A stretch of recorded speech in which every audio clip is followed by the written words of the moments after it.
কিশোরগঞ্জে জেলা প্রশাসন ও বাংলাদেশ সেনাবাহিনীর যৌথ উদ্যোগে অনুষ্ঠিত হলো দরিদ্রদের জন্য বিনামূল্যে চিকিৎসা সেবা কার্যক্রম। মঙ্গলবার কিশোরগঞ্জ সেনা ক্যাম্পে সেনাবাহিনীর ১৯ পদাতিক ডিভিশনের উদ্যোগে সকাল থেকে দিনব্যাপী এ চিকিৎসা সেবা কার্যক্রমের আয়োজন করা হয়। সকালে ফ্রি চিকিৎসা সেবা কার্যক্রমের উদ্বোধন করেন ১৯ পদাতিক ডিভিশনের ২৩ ফিল্ড রেজিমেন্ট আর্টিলারি অধিনায়ক লেফটেন্যান্ট কর্নেল শাফাত আহমেদ। কিশোরগঞ্জের জেলা প্রশাসক মোহাম্মদ আসলাম মোল্লা, সিভিল সার্জন ডাক্তার শুভচন্দ্র দেব সহ অন্যরা এ সময় উপস্থিত ছিলেন। ময়মনসিংহ সিএমএইচ ও কিশোরগঞ্জের মেডিসিন, গাইনি ও চর্মরোগের বিশেষজ্ঞ ডাক্তাররা চিকিৎসা সেবা প্রদান করেন। চিকিৎসা ছাড়াও রোগীদের বিনামূল্যে ওষুধ দেওয়া হয় এই আয়োজন থেকে।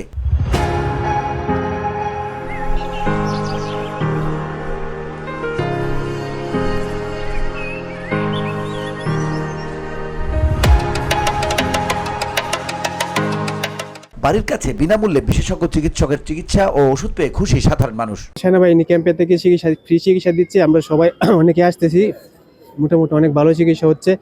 এটা যেন প্রতিবারই সবসময় হয়, আমাদের সাধারণ মানুষের অনেক উপকার হয়।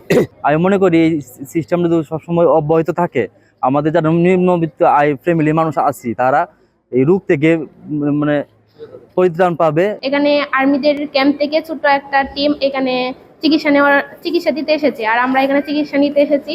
এখানে যদি প্রতি সপ্তাহে এরকম উদ্যোগটা নেওয়ার জন্য অনেক ভালো হয়েছে। প্রতি সপ্তাহে যদি এখানে এভাবে টিম না আসতে পারে তাহলে প্রতি মাসে যেন 2 বার করে আসে, এটা আমরা আশা করব, আর এটা আমাদের জন্য অনেক উপকার। আয়োজকরা জানান, মেডিকেল ক্যাম্পে প্রায় ১,৫০০ দরিদ্র মানুষকে চিকিৎসা সেবা দেওয়া হয়েছে। এমন আয়োজনে এলাকার দরিদ্র ও অসহায় মানুষ বিনামূল্যে বিশেষ চিকিৎসকদের সেবা পেয়ে উপকৃত হয়েছে বলে জানান জেলা প্রশাসক। আমরা 6 তারিখ থেকে দেখেছি যে 6 তারিখ থেকে প্রচার প্রচারণা করা হয়েছে, আমাকে আগেই জানানো হয়েছে। আমিও সানন্দে এটা গ্রহণ করেছি যে না, আমাদের এলাকার লোকজনের জন্য এটা খুবই দরকার। ইতিপূর্বে ইটনাতে একটি করা হয়েছে, আপনারা জানেন সেখানে ব্যাপক সাড়া ছিল, আর 500 জনের লক্ষ্যমাত্রা ছিল, সেখানে 528 জনকে সেবা দেওয়া হয়েছে। আজকে আমাদের লক্ষ্যমাত্রা আছে 1200 জনের।